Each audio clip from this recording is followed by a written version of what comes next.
What is up, everyone? Welcome back to another episode of the Goldilocks podcast. My name is Cynthia. I am your host. I am so very happy to have you here. We're finally back with our visual podcast with my whole setup. I got my nice podcast mic on, and I'm really excited to finally be back and show you what's going on in my life and whatnot. I do want to say, if you hear a dog whining, just know my whiny dog, Tyson the Pit, is down here laying down, and he's just being a very needy, whiny boy. Oh, he wants me to play with him with his ball, and he's just throwing a tantrum. Tyson? No. I'm telling you. I'm watching you. Okay. So I have made accounts throughout the social media platforms. My for my socials is at the Goldilocks podcast. Goldilocks is spelled Goldi Lux Luxe at the Goldilocks podcast. You can find me on Threads. You can find me on Instagram. And I just made an upscrolled account because I did delete my TikTok, and I will definitely get into that because there's like there's just so much going on right now. Yeah, so we're just Tyson, bad. I'm gonna take your ball away. Go lay down. Tyson. Okay, so going to get my thoughts back. Honestly, I don't really know even where to begin. The last podcast that I had, my last episode, it was only audio, and it was about I was comparing Trump to President Snow from the Hunger Games, and I was comparing ICE to the peacekeepers, and I had like my whole spiel about that. So that was last episode about 2 weeks ago, and holy shit, have things spiraled out of control so fast. Like, I don't know. Okay, so where to begin? Okay, so I don't want to spend too much time talking about all of the brutality that is going on between ICE and the nation, primarily in Minnesota, because I'm sure we've all seen on the news, we hear it from our podcast, on the radio, all of the things that are going on. And honestly, at this point, for the sake of my mental health, I feel like I really need to not focus so much of my time and attention towards like being connected to the terror. Is pretty much the only way that I know how to describe it. It's just pure terror everywhere, and it's really starting to get to me. I'm not going to lie. I have limited my doom scrolling quite a bit. I started doing that about 2 days ago because I noticed I caught myself really just spending like an hour, sometimes even 2 hours, just not mindlessly scrolling. I was scrolling with the purpose because I wanted to inform myself, especially that I knew I was going to film this podcast. But like, how can I say this? I don't want to be ignorant to what's going on around me, but I don't want it to consume me. And it had been consuming me like the last week, 2 weeks, ever since I did that podcast. And I kind of like got into a little bit of a depression spell. And it was kind of hard to get myself to like get up and be motivated for the day. I was able to go to the gym a few days throughout the week, but not as much as I would like, as consistently as I would like. And so that's another thing that I'm working on, is focusing my attention away from the terror that's going on online and focusing it towards myself and my betterment.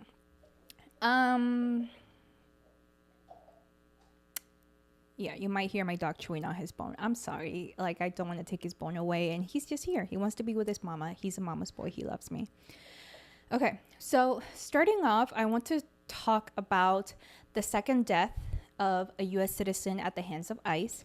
and I'm gonna make this nice and quick. It was an ICU nurse, last name Preddy. I'm sure we've all heard about him and Renee Good. We still have her in our hearts and in our minds.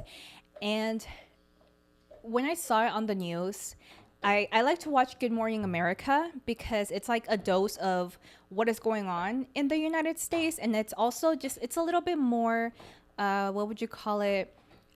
Like happier. Like they don't just focus on the bad like other news do. So anyways, I like to start off the day with Good Morning America, drink my coffee, just watching that.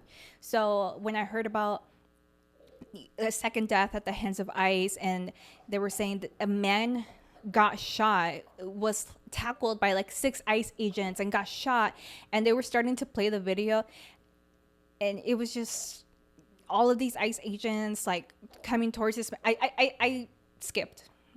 I skipped all of that. I heard the people on the news saying this man approached like supposedly with a gun or something, and I was like, holy shit. But the facts were otherwise, were different than what the news made it seem. He did have a gun, but he wasn't pointing it at ICE agents. Anyways, 6 ICE agents came at him and pretty much like shot multiple bullets at this man. And he had like, Tyson, no, go lay down. Thank you. So immediately when I started to hear all of this accumulation of really bad news, I just skipped. I didn't even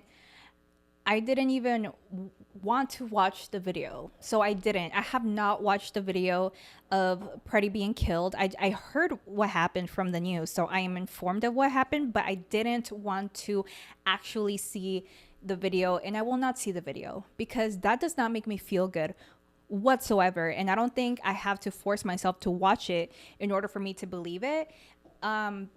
Especially after Renee Good's death, I did watch the video of Renee Good and in her car being shot at by ICE and killed. I did watch her video, but I refused to watch the second video of Preddy being killed. It's really too much, and I'm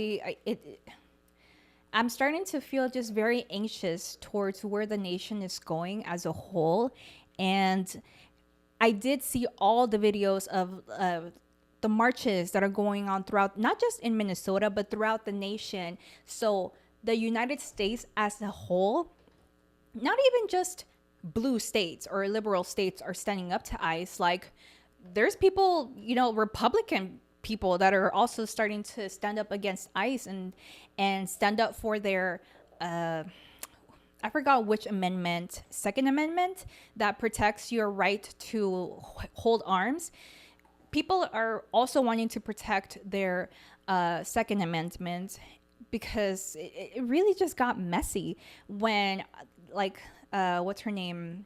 Pretty much the Department of Homeland Security, the director, she's a female, she pretty much was like, oh, well, he had a gun. You should not approach ICE with a gun. You should not bring a gun to a protest. And Mr. Preddy, the ICU nurse that was shot and killed by ICE, he had a license. Minnesota is open carry, so he was abiding by all the laws. And the NRA, the people that advocate for pro-gun laws, they made a statement. They sent a statement out there, and they're like, no, like you cannot come after the Second Amendment. Like, he was following all the rules. And it's really, everything is just really spiraling out of control. I am so glad. I am so glad that people are going out and protesting, making their voices heard. And I know, I already saw the very first week of the year when Renee Good got shot. I already saw in all those videos of the initial run on Minnesota by ICE. I saw ICE's brutality and the tactics that ICE is using against Minnesotans to pretty much, what's the word? there's a word for that, but they're just like not controlling them, but I wish I could think of the word. But anyways, ICE is using just brutality and harassment. They're harassing people. They're starting to harass journalists as well. As of the last week, like, things are just getting batshit crazy, or it has been crazy, but it's just accelerating into a whole nother level. So at this point, I'm really glad that people are out there protesting, making their voices heard, putting out signs. Even out here in Seattle on January 30th, which was it was yesterday, people went out to pretty much on strike throughout the whole nation, throughout the U.S. People decided not to go to school, not to go to work, and pretty much just do a walkout in protest of ICE. And so many cities did that. But I do have to admit, I did not go out and protest. I did not go out and march out in the streets because I think protests, as important as they are for myself, I find them to be dangerous. I don't want to be pushed. I don't want to be, beaten with a baton. I don't want to be sprayed on my eyes with whatever spray. I just think protesting is dangerous. Therefore, it's something that I have always abstained from, because I just don't think it's safe for me to do that. And I don't want to expose myself to that type of danger. But that being said, I'm so glad other people went out there, and I feel like I can make a difference elsewhere. Say on this podcast, by making my voice heard. I'm not voiceless. I'm not, turning a blind eye to everything that is going on. I'm speaking about it, but again, I just don't feel like, for myself as a woman, as a young woman, that it's safe for me to be out there, and I don't want to be just trampled or face like very dangerous men or in riot gear, and it's just not for me. But all of that has been going on. I am aware of it. January 30th, yesterday, it was the walkout, and so many people participated. The movement is really, really taking off, the anti-ICE movement. And I believe that once everything is all said and done, I think ICE will ultimately cease to exist, because people are gonna be they're gonna have such a negative connotation about ICE, and a very negative view about ICE, that once everything is said and done, and this administration is no longer here, I think Americans, they're just done with ICE, and they're now going to try to control it or ring them back, but they're just going to entirely, abolish ICE. And that's my prediction. People are just like not going to want ICE to exist in the near future.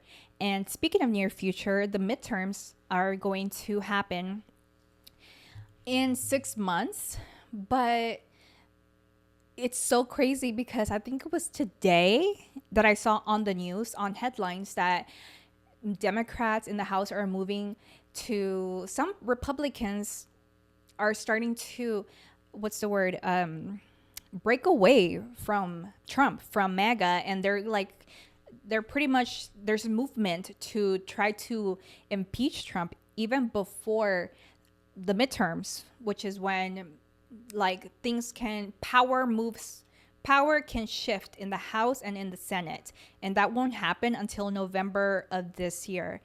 But there's just so much going on, and as far as I can tell you, I have been keeping myself informed. I don't want to focus too much on the political aspect of it. I did want to speak of it because I think it's so important, but it just, like I said before, I need to somewhat protect myself, protect my mental health, and I'm actively attempting to limit my doom scrolling time, and because threads is going off like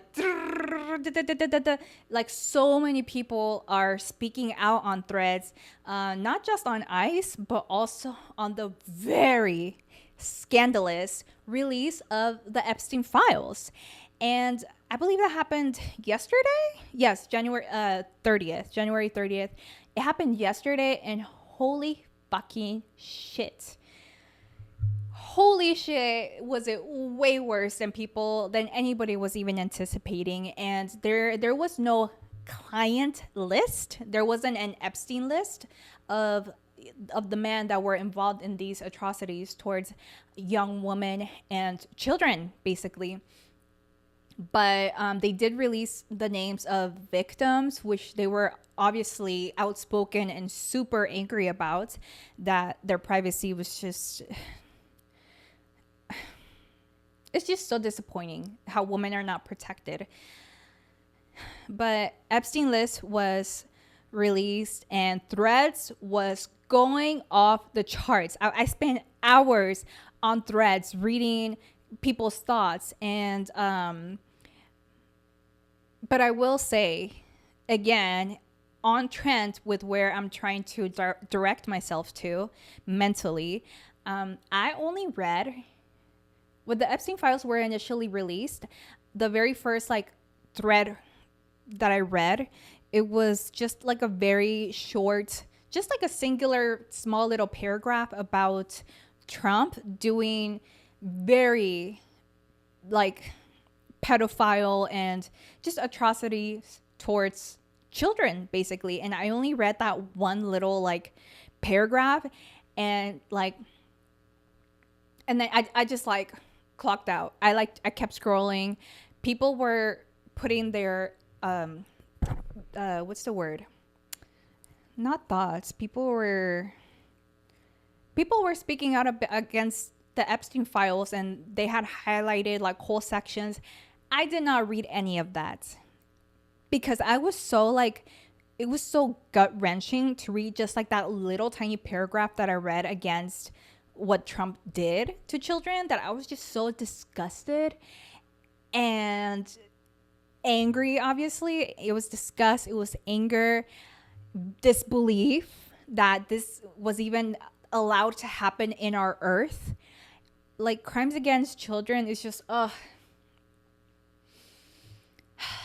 it's like one of the things that make me want to just cry and punch a wall at the same time, because it happens abundantly throughout the world. And I don't want to think about it. See, it just like puts me in a place mentally where I really don't want to go to this dark place, into this like cave in my mind where I'm just like holding myself and just like panting back and forth, because things in this world are starting to reveal themselves this year and are unraveling so very fast. And it's made a number on me. It's made a number on me. So that being said, going back to the Epstein Files, people were posting excuse me, people were posting whole entire sections, highlighted sections, and then putting their opinion. That's what I wanted to say. People are writing their opinion about this page of the Epstein Files, about this other page.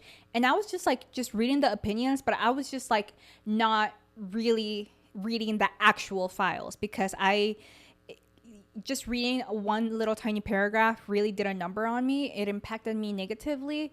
My mind just spiraled out of control. I wanted to punch a wall, kick a wall, just like, I don't know, throw a sandbag or something. I was just angry, just anger, fury.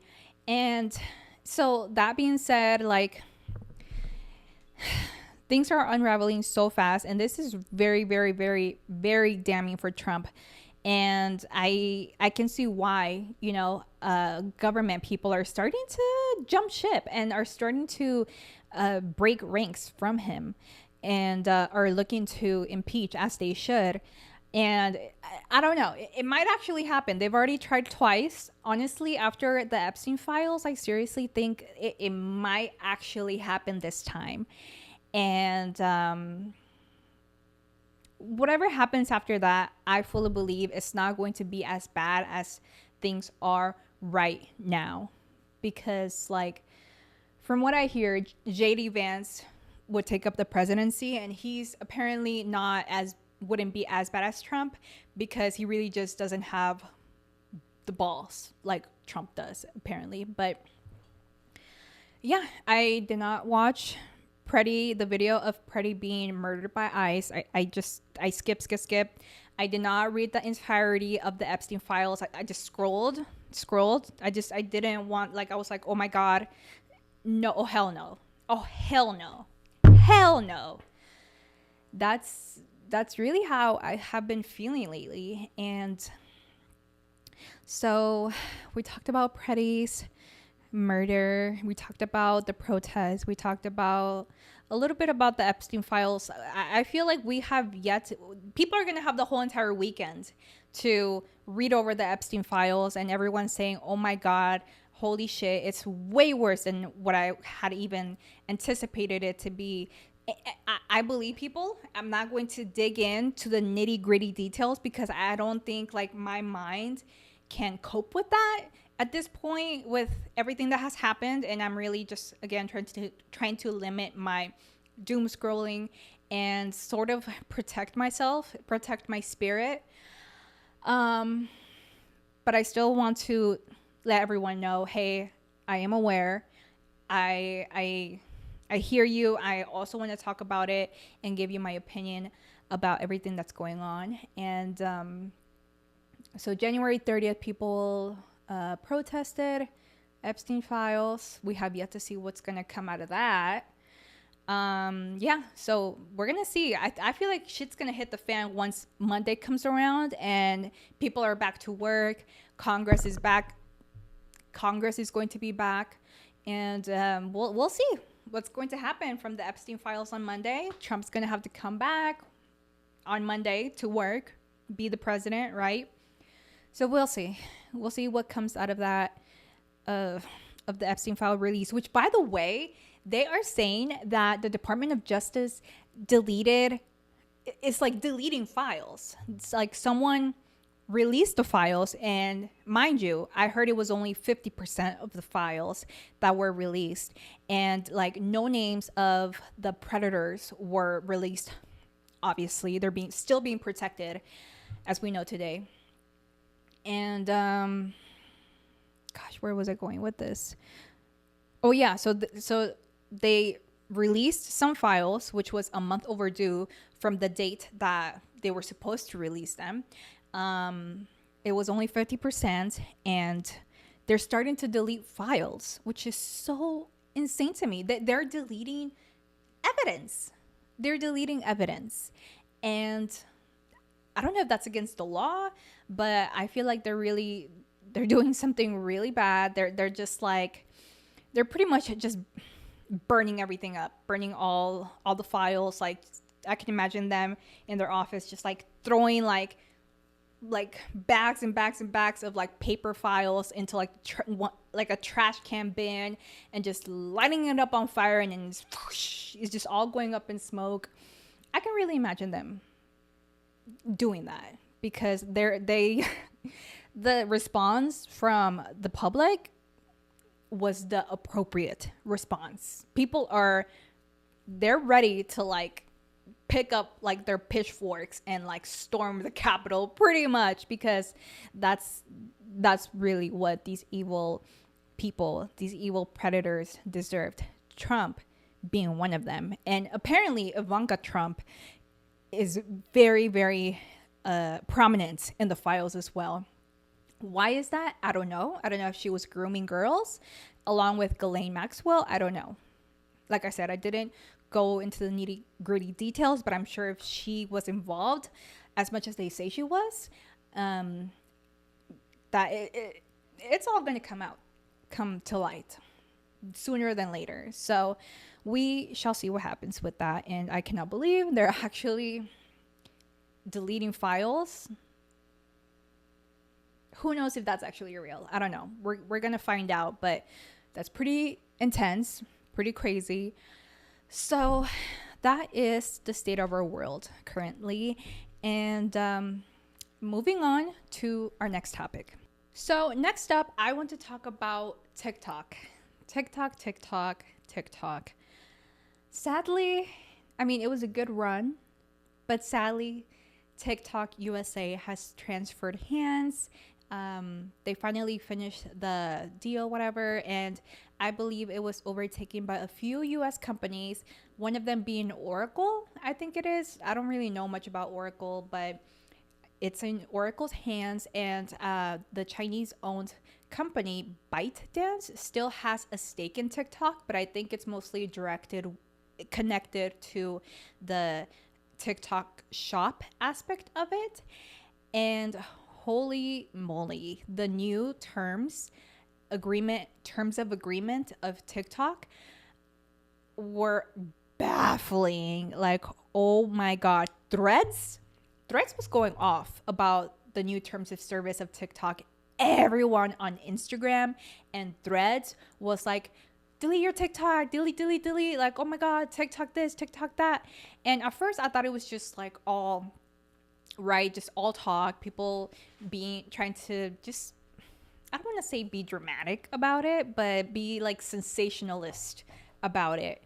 And I first saw like a thread about it, and okay, so apparently the new terms of service, terms of agreement, whatever they're called, of TikTok under Oracle's hands, they now pretty much have like, they forever have ownership of your content. If you're a content creator, they pretty much get like an indefinite license to your content. Even they have access to all of the information and videos and voiceovers of videos that are even not just that you post, but that are also in your drafts. And you give TikTok like the permission to like track you like everywhere, even if you're not using the app, which I know a lot of apps are doing this, but it's not just that TikTok is giving themselves permission to do if you agree to the services. You would also so what is it, they would track you.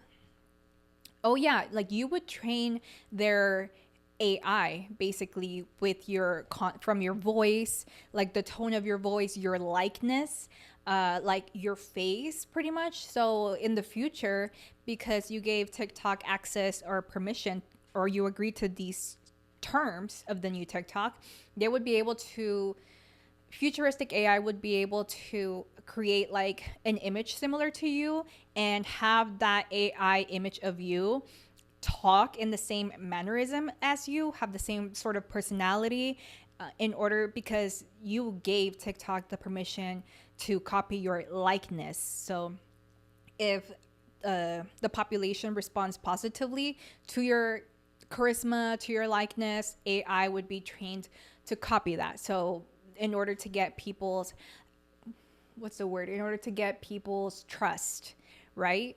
So you would train their AI. Also, all these sorts of things, TikTok would get information to like your immigration status, and that's something that would be available to be given to like the FBI and ICE.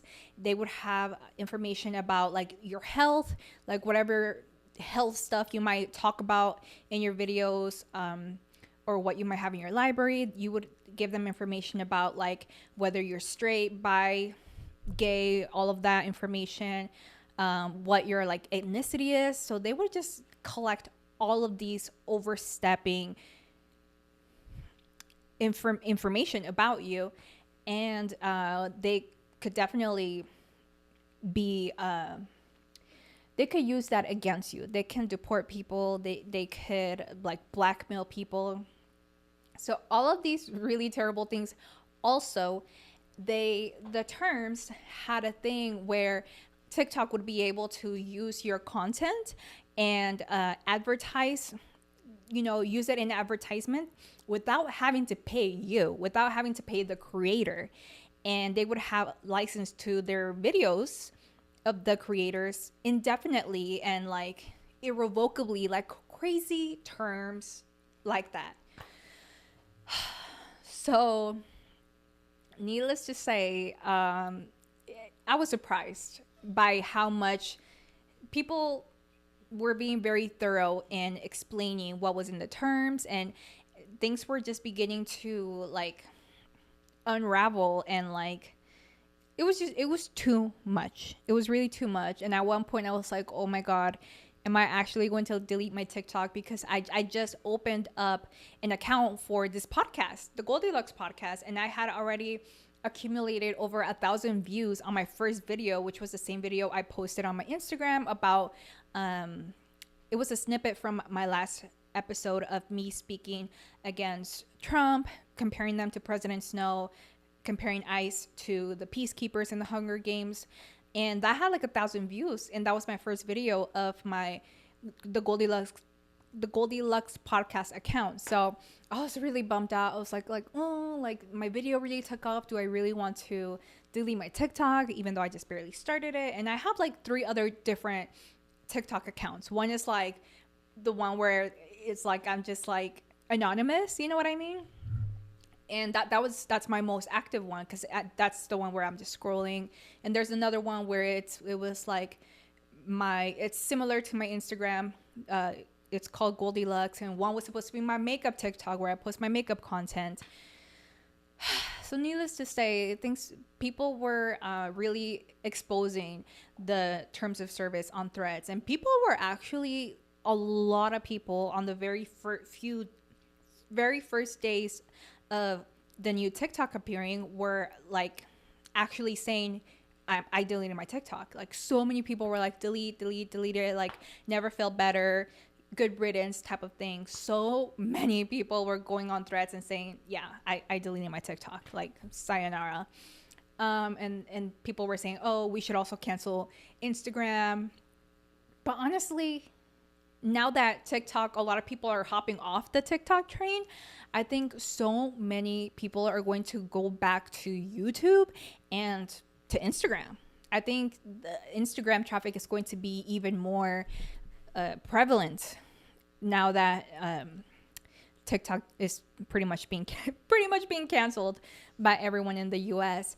Also, I think on the second day of the US takeover of TikTok, people were saying on Threads that the creator studio where the creators get paid, that was like nothing was showing up, that they would try to refresh and that nothing was showing up. And some people were like, yeah, basically when Oracle took over, the US company, when Oracle took over TikTok, there was a pot of cash for creators that the Chinese had for TikTok creators, right? And the more views they got, the more money they got from this pot of cash that they had set aside for creators. Apparently, Oracle got rid of that. So there's no more pot of cash that creators can cash in from by producing really good, popular TikTok videos. So people were saying, oh, you just have to give the servers time to upload, like to load into the new system. But like me just reading all of these accounts from different people on Threads, I was starting to realize that the new TikTok is not going to pay their creators. They're not going to pay the creator, at least not the way that China was paying TikTok creators. Unfortunately, for me, if my efforts are not going to be able to be monetized in any way whatsoever, and they're going to want to basically use my content indefinitely for whatever reason they want, make money from my content, not pay me, like that's just a deal breaker. Like flat out deal breaker. It's a no-go. It's pretty much cancel TikTok. It's hashtag cancel TikTok. And people did cancel TikTok. And that's why so many people, as I was reading through Threads, I'm telling you guys, like I have been spending way too much time like doom scrolling. Like I need to stop. I want to be informed, but I need to like dial it back, like for real. But anyways, like people were saying like, oh, like what's the next best thing? Like what are we going to use instead of TikTok here in the US? And everybody was saying Upscrolled. Some people were saying Blue Sky, and I did start an account at Blue Sky to kind of check it out, but it didn't seem like that poppin'. It seemed kind of dead, to be honest, Blue Sky. But Upscrolled, I can see it's very similar to the Instagram layout, and I can see it has a lot of really good potential. So I personally liked Upscrolled better than Blue Sky, and some more potential in it, like for the future. Right now it's kind of dead over there. But then again, Threads, the app Threads, it was pretty dead even like a year ago when it kind of first started taking off. And you can put your Threads at name on your Instagram profile, whatever. So Threads was still pretty new. Back then, Threads was kind of dead. But honestly, now that people have pretty much turned against Elon Musk, people are starting to hop off X, formerly known as Twitter, and they're really populating Threads right now. There is so many people on Threads right now, the app, that like I've seen companies start to what's it called, to run their ads on Threads. That's how you know the app is really taking off, and that the traffic on there is really, it's really there. And yeah, pretty much like Threads and YouTube. But Threads has kind of been like where I've been getting most of my information from, because it's not just like, oh, the media and their opinion, but it's also like the populace, like the opinion of the population, of real people, of their accounts, of their thoughts. And I value people's opinions when it comes to like world stuff, not so much when it comes to me, myself, like forget about that. I don't care about what people have to say, especially if I'm happy about myself. But I care about people's opinions when it comes to other things. And I like to see people conversating, because everyone shows like their own different perspectives. So I appreciate that. Yeah. So Threads, I've been using Threads a lot. And but I also want to talk about Instagram right now and like the direction that it's going. Instagram used to be sort of where I would be able to like just offload from the rest of the social medias and the anger and the outspokenness, and it's where I would go to just kind of take a break from the rest of like the apps that were just like burning down, you know, the town pretty much. And Instagram is where I would go to like just relax and like see like pretty things, and just not just see like the other people that I follow, but Instagram is supposed to be the visual app. You know what I mean? It's supposed to be like the nice cars, the nice clothes, the nice makeup, the nice aesthetic. And that really calms me down. I personally follow so many fashion houses, like I follow their Instagrams, and it's just really inspiring. And like seeing like the runway shows and all of these creative pieces, beautiful glistening in the lights, it inspires me, and it calms me. Seeing fashion, especially seeing beautiful pieces in front of me glistening, and just being out there being grand, it just like it really makes me just want to cry in all the best ways possible. And I get inspired from them too. But yeah, like lately I haven't even been able to like get a slight break from all of the political movement that is going on, because like there's so much going on in the US right now in terms of social movements, political movements, that it has flooded almost every single aspect of social media, except for maybe Snapchat. Like the Snapchatters are kind of just still, you know, doing their influencer thing, showing you their everyday life, what they do, what they eat, how they exercise for the day. So, but aside from Snapchat, Everywhere else, it's been up in arms for good reason.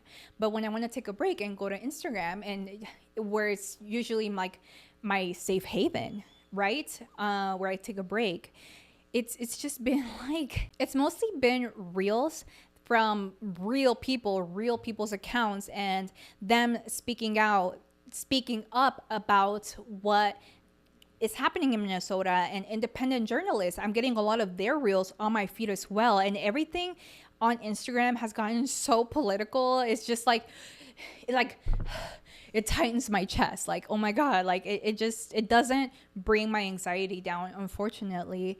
And yeah, it's just the time that we're living in right now. I do agree. It is a time where it is so important for the community to be connected more than ever, and to be more outspoken and more united and more organized now than ever in our political history. But it's like I've seen a lot of ICE protests, a lot of people speaking against ICE. I still have not seen people speaking about the Epstein Files on Instagram. I'm sure people, because the Epstein Files just launched yesterday. I'm sure people are working on it like today, tonight, and they're going to be released very soon. They're going to start putting out all of their videos and reels about like everything that they read about the Epstein Files. And I don't think, oh my God, I don't think I'm ready for that. I don't know, like my heart really like hurts and like churns, just like thinking about all the atrocities that people are gonna speak about that actually happened. And I don't know if my soul is going to be able to take that, because it's pretty much crimes against children, and that's just like vomit inducing to me. And against young girls, which are children too, right? But so yeah, Instagram, people have really been like, supposedly everyone was saying Instagram is dead, but it's really because people are not interacting with other people's posts and reels and whatever, but people are watching, right?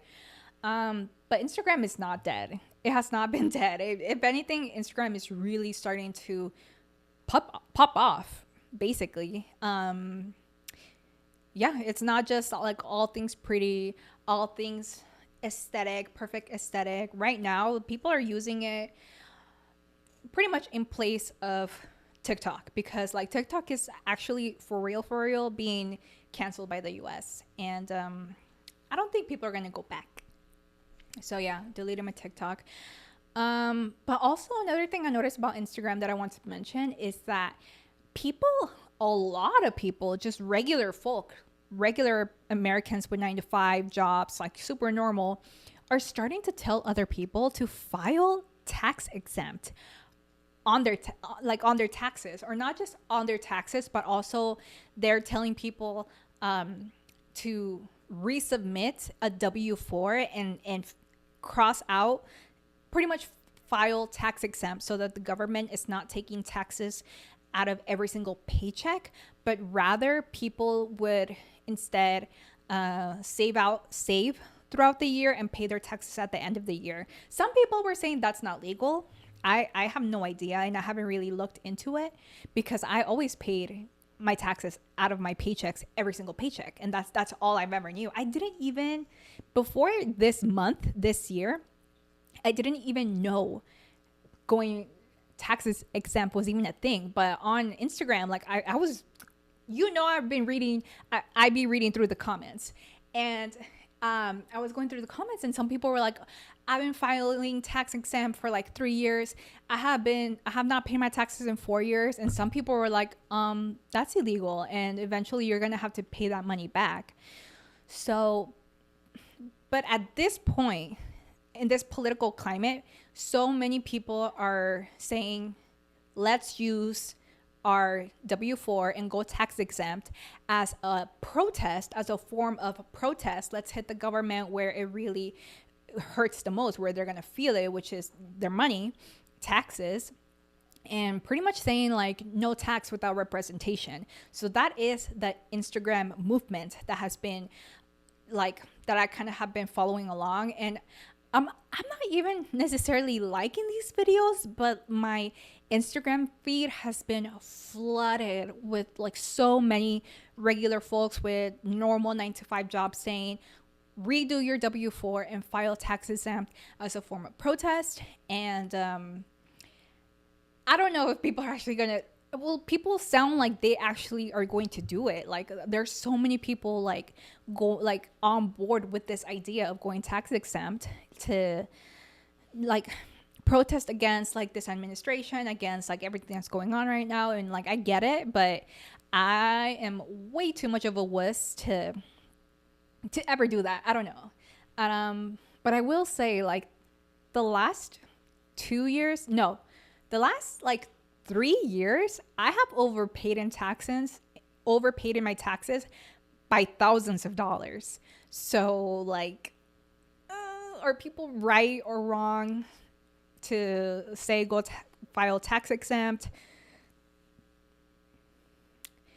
At this point, I don't know. Like they might have some good reason to want to do that, because I have overpaid in my taxes every single year for as long as I know. Because if you get a tax refund, and I am a single woman with no children, so I don't get like a child tax. Like I don't cash out at the end of the year, you know what I mean? So yeah, as a single woman with no children right now, I have overpaid in taxes like the last 3-4 years by thousands of dollars, or minimum $1,000. And that's not a good thing, because that means that I overpaid in taxes throughout the year, that the government took too much money out of my paychecks. And some people are like, oh, like that's fine, like you could see it as like a savings account. And but when I read other people's comments on Instagram, it's like, no, like that basically means that like the government is issuing themselves a interest-free loan from your money, from your hard work. And that's really when it clicked for me, when I was like, holy shit, like that is so real. And I have never even like ever thought about that. Again, I didn't even know people could go tax exempt, because that's just not, I always like said, I am a single woman, not married, I don't have kids, no dependents. So that's always been like my thing since I started working at 18 years old, more than a decade ago. But yeah, like the ideas that are circulating around Instagram is just, whoa. People are pissed. The American people are so mad, with reason. And it's still the first month, guys. It's still the very first month of the year. Who knows what will happen in February or March, or throughout the spring and summer, up until the midterms in November, when things are supposedly going to be a blue wave coming into the House and the Senate. And even Trump himself, I saw like an actual video of Trump saying himself, he was like, it was one of his super long speeches. It happened this month of this year. And he was like, pretty much telling Republicans, like, you guys need to win the midterms. He's like, if you don't win the midterms, I will be impeached. They will find a reason to impeach me, and I will be impeached. And Trump said it himself. Like, he knows. So that's why a lot of people are saying like, oh, he's trying to create all this chaos to be able to issue the Insurrection Act. And pretty much he's trying to create this whole scheme to be able to avoid midterms. So supposedly, allegedly, Trump's end goal to all of the chaos is to, and using ICE, is to cancel the midterms so that he can continue on his presidency. So that's that. I know it's a lot. It's a lot of information. I have been spending way too many hours online. I'm not even going to lie. And it's just been a lot. And it has done a number on my mental. I'm not going to lie to you or sugarcoat it. So hence why I have been really stepping back from really diving deep into the nitty gritty details that I don't really want to talk about. So yeah, moving on. Okay, so last but not least, to finish off the podcast in a positive note, as positive as I could possibly make it, I'm going to go into a rant about overpriced, way too expensive cosmetic services. We're talking overpriced feminine services, right? So nails, doing hair. As you can see, your girl is coming out with a brand new hairstyle. Hello. See? Turn left, turn right, so you can see. Guess who did this hair? I did. Moi, me, yo, sola.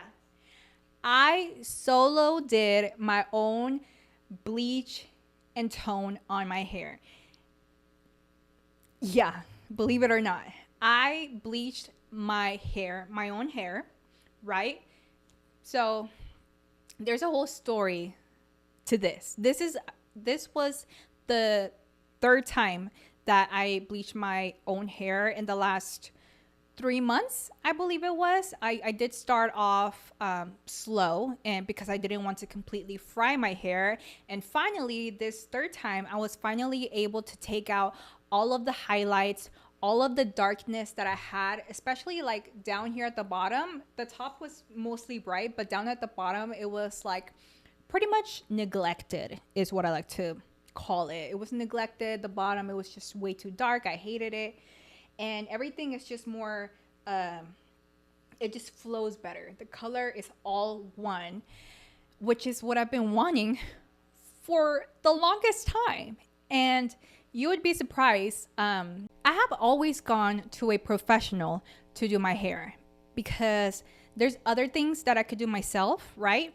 But hair is something that like there's chemicals involved, there's like potions you need to do that I knew nothing about. And so needless to say, I left the hair to the professionals, right? There's a lot of like techniques that they know how to do and that they practice a lot. So for me, hair, I always thought, okay, appointment. I need to find the right, like a colorist is what they call themselves. I need to go to the right colorist. I had been doing like bleaching my own hair since like forever, since like 2016. Like 2015, 2016, I started doing a balayage, which is pretty much less upkeep than going fully blonde. And that was super, super popular in like 2014 all the way up until like 2017, 2018. Balayage was the shit. Like all the hot girls were doing it.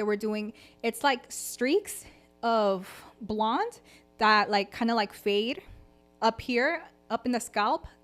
And then all of like the bottom of the lengths of your hair is pretty much like almost all blonde, and it's just so beautiful.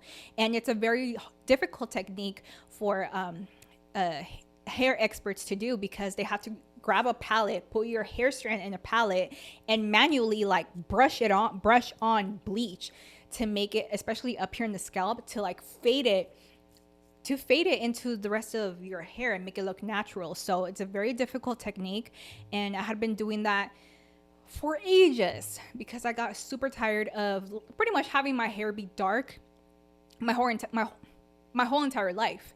So I started bleaching my hair very early on in my early 20s, and loved every bit of it. Went back for a period of time to the dark side, to like my dark long hair, because I wanted to get it healthy again. And eventually I started going back to the blonde, but by this time it was post COVID, so it was after 2020. And I started like pretty much asking hairdressers, colorists to, like, hey, I want to go blonde. And they're like, amazing. So they would pretty much tell me that the service I would need to do is like a foil service, which is where they like put like very thin sections of your hair in like aluminum foil, right? If you see people with like this giant head of foils, that's what they recommended. So eventually I was like, okay, like I have my hair's all dark right now. I understand. We need to like work our way up, to so that I can eventually have like my whole head of hair be blonde, right? Wrong, wrong, wrong. I went to the same hairdresser. She was amazing in Edmonds. I was looking throughout Instagram, just looking locally, and I loved her work. And I especially noticed that she did this amazing work, like blonde work on Asian hair. So, and it looks so good. And I was like, oh, cool, like perfect. If she can do Asian hair and have it look like this, she can do my hair, because I'm Mexican and I also have long, thick, not coarse, but yeah, maybe coarse black hair. So I'm like, this girl got it. She will know how to handle my hair. And she did. She was amazing. And I was very happy at one point, because I would always tell her like I want bright, bright, bright, bright, you know? And she was like, you know, of course, like I know you love the brightness in the hair. And she would usually always give me like one long, really bright blonde piece up here in the front, and then just like foil a lot of my hair. The point I'm trying to make right here is that all of the hairdressers, the colorists that I went to post COVID, they all told me I needed to do like foil my hair in order to get it blonde. And I was like, no, I want the whole hair to be blonde. They're like, okay, you want like a full head of foils. And I was like, no, like I want like the whole hair blonde. And they would just like play with me, you know, because like I'm sure they knew what I meant, but I feel like after COVID, a lot of hairstylists or hairdressers were not really offering. It's called a bleach and tone, where they bleach the whole hair, and it's usually pretty much on the yellow side. So they have to tone it. They have to do the second step on top of bleaching in order to get the right tone and take away that yellowness, right? So bleach and tone is what the hair service that I wanted. But after COVID, none of these hairdressers wanted to do what's it called? That none of them wanted to do a bleach and tone. They didn't even offer it on their website. None of them, you know, in a salon, you can choose all of these different hairdressers that have expertise in all different sorts of levels, and none of them in none of their pages offered the service that I wanted. So I think it's because they're trying to get the most money out of a client that they can. And by doing these foils, they know they would keep the client in this scenario, me. They would keep me coming back for more foils and more foils and more foils, and eventually get me blonde in that way. But it got to a point where my hairdresser my colorist from Edmonds disappeared, because it looks like the whole team that was there quit and walked out of the job, because there was two women I had never seen in my life before. Anyways, so she disappeared, and then I found another girl in Renton. Again, I checked locally on Instagram, and I had gone to another one in Bellevue. She was really expensive. It was really, really expensive. It cost me thousands of dollars to get my foils with her, because she also installed extensions, and she kind of like, she got me. Like, I don't know what to say. Like, I don't know what else to say. She got me, you know? She was like, she pulled up the extensions right next to like the mirror, and she was like, oh, look, like this is like, you're going to get length, and it's going to be, obviously it looked beautiful. It's like one of the most beautiful works that I have ever had on my head, but it was so expensive. I did not go back to her. Much respect to her, but not something that I want to do consistently, or that I could even do at this moment. But anyways, so after the Bellevue girl, I found the Renton girl, and I noticed that she did amazing work with bright colors on her clients. And I was like, oh, if she could do this with color, she can get me blonde, no problem. She can work. She knows her bleach. And she did know her bleach. She spent like 6 hours bleaching my hair. And you wonder, like, how did she not burn your hair off?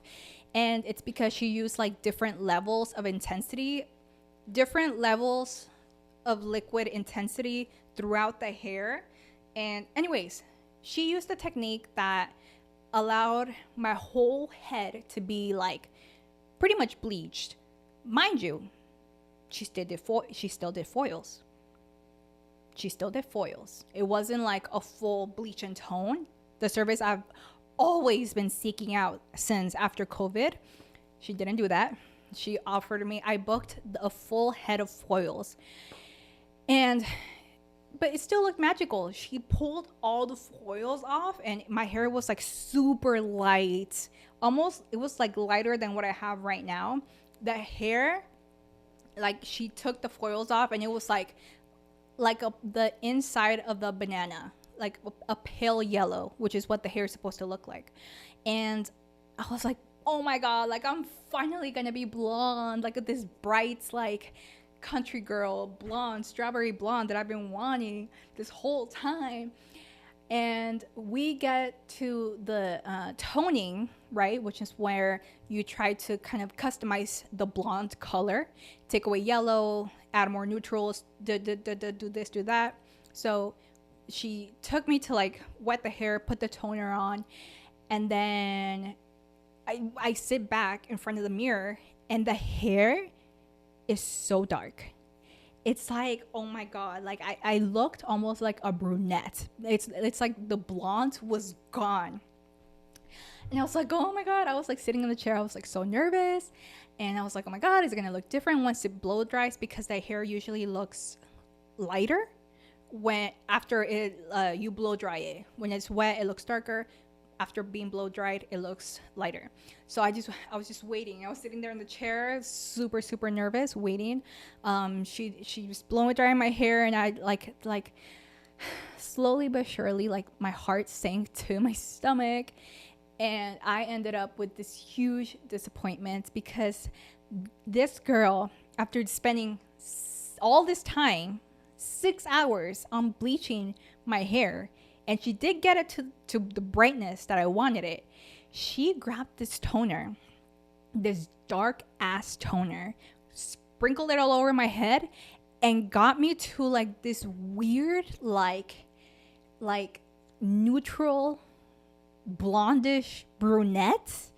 Like it was not giving this what I have right now. It was not giving strawberry blonde, country girl blonde. It was not giving Taylor Swift blonde. It was not. And I was so mad. Like I felt like she purposely spoiled like my hair.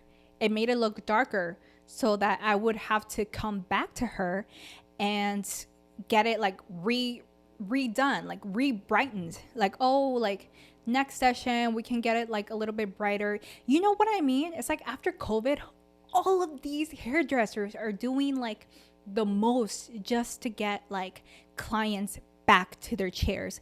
And to me, that like I felt this from this girl, this colorist in Renton. I felt like she just, especially after spending 6 hours on her chair, she ruined the end result. And I knew right away, deep down, it was because she wanted me to come back and come back again and slowly get it bright, you know, get the result that I wanted, but only after spending more money at her salon. Or it wasn't her salon, but you know what I mean. I spent $600 that day. I dropped $600 on that hair. And the reason I did it, and that I was like polite about it, I was, you know, I lied. I basically lied. And I was like, oh my God, like it turned out so good. Like, oh my God. But like, I ended up just like walking away super disappointed. She didn't give me what I wanted. She made me purposely too dark, not bright. even though she did get me to that point. Anyways, I spent $600 on her chair, sitting on her chair that day, because I'm sure I was her only client, right? That day. Actually, no, I think one of her regulars came in for like a haircut. Well, like I was sitting down with like my hair being bleached. But yeah, like I don't appreciate hairdressers fumbling the bag just to be able to pretty much like shake me down for all the money that I have, right? Like I get they're trying to get people to come back. There's now that there's a recession in the US, like hairdressers are saying that they're offering a mini foil service. So it's just like pretty much a quarter of the hair they would usually foil, because the price is less. And they understand with this economy, right? Hairdressers have to adjust. So I understand that. It's a business and I get that. But look at this hair. Look at this voluptuous, beautiful bleach hair that I was able to accomplish on my own from, you guessed it, YouTube University. What's up? So unfortunately, it got to a point where I hated my hair so much. There was so much darkness. Not one single hairdressers. I've gone to more hairdressers, more colorists than I have mentioned on this podcast episode. I've gone to way more, and none of them have gotten me to this beautiful, fully blonde result. I have paid hundreds and hundreds, and at this point, thousands of dollars on my hair to get my hair blonde, because I love the blonde. I love the blonde. I look different than what I look like when I was younger, when I was in high school. I feel like it's so unique, and it's just it goes well with like the undertone of my skin. I feel good as a blonde. I feel more me, right? Like more bubbly. I don't know. I just love the blonde on me, and it really sucks that I have paid thousands of dollars, wasted thousands of dollars, unfortunately, on results that were just like mediocre and never got me to this full out bam blonde that I've always wanted and I've always seeked out. And it just sucks, you know. For hairdressers, these are really tough times, especially post-COVID, that they transitioned from, say, doing a full entire bleach on a person, because mind you, I would have gone back to that same hairdresser to get root touch-ups every 3 weeks. Every 3 to 4 weeks, you would have had me as a client so you could do my root touch-up. Why would you fumble that? Right? Is it just because you want to get more money out of me from constantly doing these expensive foils that it's very time consuming? Like, I don't appreciate that. I don't appreciate colors trying to like shake me down for my money. Like, I don't like that. And this was just post COVID, because before COVID, like hairdressers would spend so, like, my hair looked so good back then before COVID times, and it's just, things have changed. So that is just hair stuff. That's just hair stuff. And before I finish this hair stuff, the only times my hair has been like fried has been by colorists, by hairstylists. I didn't fry my hair from this last time of bleaching my hair, fully bleaching my entire hair. I didn't fry it. But right here, the fronts of my hair, the only time my hair has been completely damaged and fried has been by a hairdresser, a colorist. And that's just unfortunate, and it sucks, right? Me doing my hair myself, I was able to spend all the time that I wanted, be careful, and yeah, I finally have the result I've always wanted. And it sucks that I have had to pay hundreds and thousands of dollars to never be able to get the result that I want. And unfortunately, I had to learn how to do my own hair. And now, guys, I have gotten progressively better at doing my own hair. This is only check this out. This is a visual podcast. I know if you're hearing this podcast, just know you can visually see it on YouTube and on Spotify. You'll see the video. But I have this beautiful golden blonde all over. There's not a single dark strand in my head. And I was able to do this on the third try, on my third attempt of bleaching my own hair, and watching so many tutorials and very thorough tutorials on YouTube, and really educating myself, and using high quality products that I bought from like Sally's and online, through a culmination of all of these things. I was able to accomplish this, and I'm only getting better. Like the first time, I'm not gonna lie, it turned out a little orange because I had like this much growth of like just my natural black hair, and it looked so bad. I was like, oh my god, I need to do something. So it took me three tries, and I'm getting exponentially better at doing my own hair. And unfortunately, it looks like what the future looks like for my hair is that I'm gonna continue doing my own hair. Gonna save myself thousands of dollars every single year, but I know how to bleach my hair myself now. And yeah, it was only all of these colorists' fault for not giving the client what she wanted. And I'm sure people are starting to do their own services at home now, because it's just way too overpriced, and you're not really giving the client what they want. So that's my final thought on hair. I do want to speak about nails. I have not gotten my nails done for a while now. I was making really good money during 2020 all the way up to 2024 because I worked at a hospital. That being said, I was able to like continuously like get my nails done, and I was going to this salon in Everett, and they did amazing work. I got so many compliments on my nails. I was getting really pretty acrylics with wonderful decorations on them. They did really good work. I'm not going to lie, they did really good work. And I was impressed by all of their inspiration pictures on their Instagram, so I went to them. But one thing I did notice was just how expensive it was to get this set of nails. And something I don't appreciate about nail salons nowadays is that they nickel and dime you at every single turn. It's like, I get it, with the economy you have to adjust as like a artist, creator, I don't know what you would call them, but I understand you have to like pay your bills, right? But like wanting to charge me $20 extra because I want a more like dramatic and more time consuming design on my French nails, it's like absurd.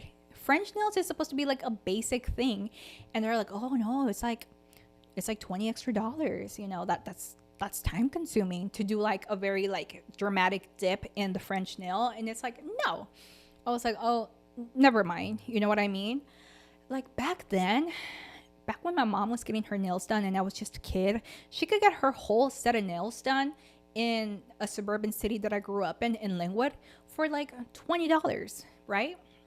She would get her red beautiful acrylic nails for like $20, and I understand that was like 2005, 2006. I get it. But like nowadays, and then it graduated to be like $40 for a full set of nails. Okay, inflation. We get it. We can afford that. But then when it gets to like nowadays, like $60, $80 for like a super simple like manicure, not even any extension on the nails. Like I was paying for like 4 years for very beautiful, intricate, super heavily decorated nails because I could really afford it during that 4 year span. But like the amount of like money that I paid for my sets was absolutely heinous and absurd. Like I was paying up to like 180 up to like $200 on my nails, and that does not include tip. Okay, so like if I was paying for a full set of nails that were like long and had like beautiful design on them, the person that did them spent like an hour and a half, maybe 2 hours doing a full set of nails. I don't think it was 2 hours. I think it was like 1.5 hours, because they know how to work fast in those salons. Okay, they got their stuff down really fast. Yeah, and I would pay like $180, and that's just absurd on like nails. You know what I mean? Paying close to $200 before tip, like every 3 weeks, every 4 weeks. That's a lot of cash. And at this time, during this time, I was like living my best life. I was like traveling the country. I was taking flights. I was getting these crazy nails. I was getting the hair done, get my hair did. I was really living it up during this time. That I had like extra abundance thanks to my job and having the opportunity to work like a lot of overtime hours and having a really good hourly wage. Anyways, I gladly paid these like really high amounts of cash, of money for the beautiful nails. But at one point I was like, okay, do I really want to continue through this path, or do I just teach myself how to do my own nails? Guess what path I took? I decided that I was going to I was going to teach myself how to do my own nails. And this happened around like end of 2023 going on to 2024. I was following all of the nail YouTube tutorials, and I started doing like my own gel nails with extension. So I was teaching myself how to do this, and I had like my own little like UV light. I would like stick my hand in, and it started very atrocious. Nails were super hard to learn how to do. I would say learning to do my own nails was even harder than learning how to bleach my own hair. Like, I'm not even going to lie, but eventually with time, I got exponentially better. My first set was it was pretty ugly. Second set was all right. My nails didn't really last that long, but like third set, fourth set that I was doing myself at home I was getting exponentially better at doing my own nails, and they were looking good.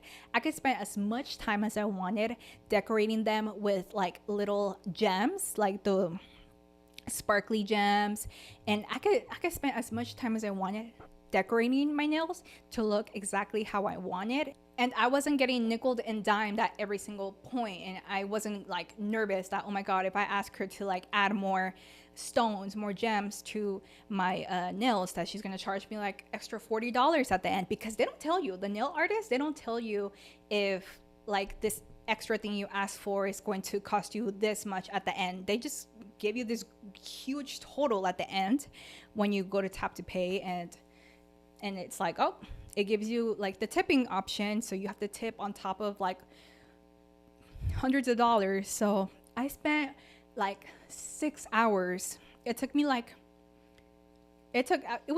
2 hours to get the extensions on, and then that would be one day. And the next day, because I would just get burnt out, the next day I would spend like 2 to 3 hours decorating my nails, doing all these amazing embellishments. And I had the flyest nails I have ever had, and I did that with like super inexpensive tools, because the cost of the materials to do the nails is minuscule compared to what I would pay. And for the nails that I used to get at salons were beautiful, but the point I'm trying to make here is that like services nowadays are just way too expensive. I feel like all of these independent artists and individuals, these creative individuals, I feel like they're overcharging for what they're giving, for the services that they're giving. And I even feel like they're overcharging for even more than what inflation is reflecting on our paychecks. and on all the other prices, everywhere you go.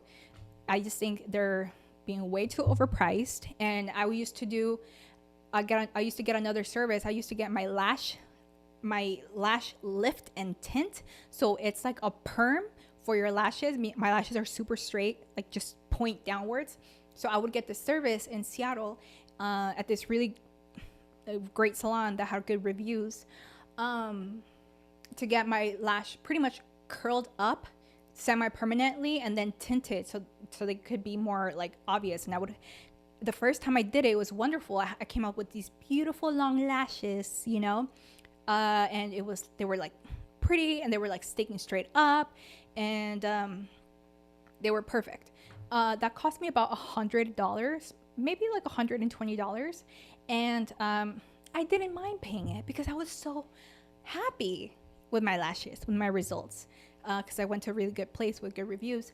But the second time I did it, it was with the same girl, but I think she was like short on time or something, and she was trying to like, when I arrived there, it looks like she was kind of like cleaning up around. She was the only girl there.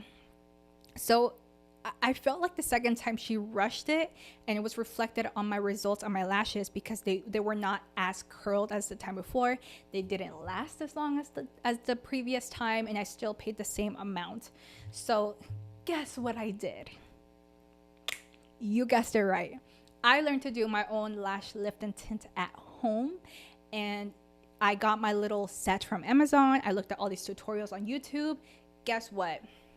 I did my own lash lift and tint at home thereafter, and I got exponentially better every single time. So yeah, at this point in time, unfortunately, I feel like all of these services that are super popular amongst young women in like my age range,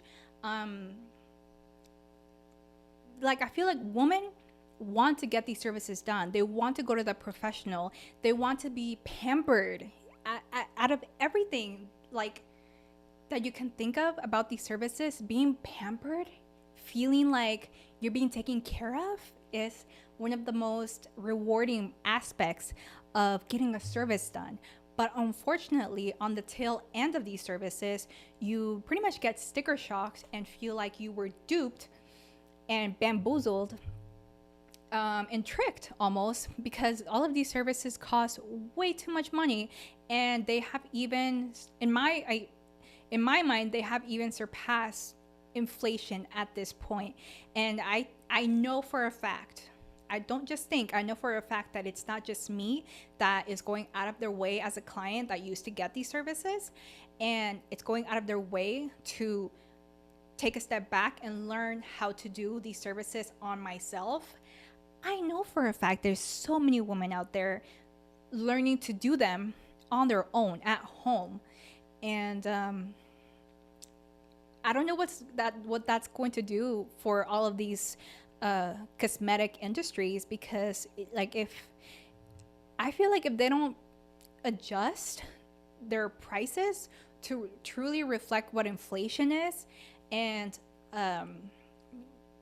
still be mindful and respectful of their time, but also being aware that you want customers to come back, I feel like they're gonna have to reestablish their price. And I know for like an independent self-employed person, everyone always says like, oh, like never reduce your price or whatever. But hey, to each their own. You know what I mean? Right now, I haven't gotten my nails done because I haven't had it in me to sit down for 6 hours and do my nails. I'm pretty sure at this point I can do it in 4 hours, but just know, next time I have my nails done, it's going to be made by yours truly, moi, and I'm going to be happy about it because I'll have my nails be exactly as I want them to be.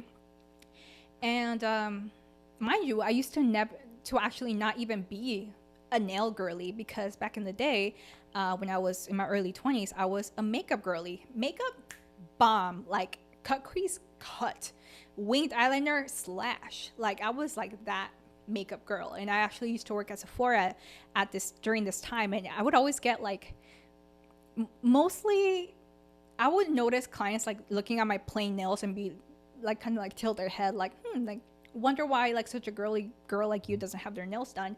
But it was only my girlfriends at that time that would ask me like, why don't you have your nails done? And they would always ask me, and I would be like, meh, I'm not really a nail girly. Like, I'm definitely a makeup girly. You would always see the makeup done on my face, but like nails, like they didn't really interest me at the time. And mind you, I was also way too broke at that time to get my nails done because I was working at Sephora, and this was back in 2015 all the way up to, no, I'm sorry, 2014 all the way up to 2017. I was working at Sephora, and I was making like, I don't know, like $17 an hour, and I couldn't afford to get my nails done, right? Because I'm sure back then it was still like $100 to have really long, pretty, decorated nails back during that time. But after COVID, like people's prices just spiked up, and I don't know what happened. It was not, I would say it was an L for the cosmetic services ladies, and my respect to you. I know there's really wonderful like lash artists out there that charge $600 to get like those individual lashes on with the professional lash glue. I know that's a $600 service for the first timers, and then to get them refilled is another $300 to $400. And I just think when I heard that, I just thought that was absurd. And so many of the girls that I worked with in the cosmetic world at that time, in Linwood at Sephora, like they started training themselves how to do the lashes so they can make more money, right? And how to like microblade brows. And I never felt very passionate about that, so I never did it. But these days, back then, before COVID, around 2016, 2017 era, all the girls were paying these really, really high prices to get those like lashes done, because it was the trend. And it's still popular, but I feel like lately, the last like 3 to 4 years, there has been a steep spike down in the amount of girls that are looking to pay to get their individual lashes professionally done with professional glue, that you can only get if you have an esthetician license. So things have been changing, and this was my very long rant about how I feel that these cosmetic services are overpriced, and quite frankly, I don't want to say they are what's the word, maybe I shouldn't even just say that. I feel like they have been overpriced. They need to be adjusted for inflation and to also respect people's times. I get that. To respect the artists, the estheticians' time. But yeah, at this point, I think it's too much. I think people are stepping away right now, especially right now that we're in a recession. People are not paying hundreds of dollars to get their hair done, to get their nails done, to get their lashes done. I think a lot of women and guys are learning to do their own services at home. And that's just a loss. That's a really big loss for the cosmetic and esthetician world. So I am sorry about that. Alrighty, so that does it for today's podcast. I am really looking forward to being more consistent now that I have all of my studio set up in my apartment. I look forward to bringing you a visual podcast, hopefully every single week. I can't make promises, like every 2 weeks, every week. I'm going to do my absolute best because I want to be consistent and really grow this wonderful podcast and have it bloom like the beautiful flowers that are behind me. Don't forget, you can also find the Goldilux podcast at the Goldilux podcast, GOLDILUXE, Goldilux. The Goldilux podcast, you can find me on Instagram. You can find my account on Upscrolled. You can find my account on YouTube as well. And the long form video of my episode is going to be on YouTube as well. This podcast is available in all streaming platforms. I look forward to seeing you again on the next one. And until next one, bye.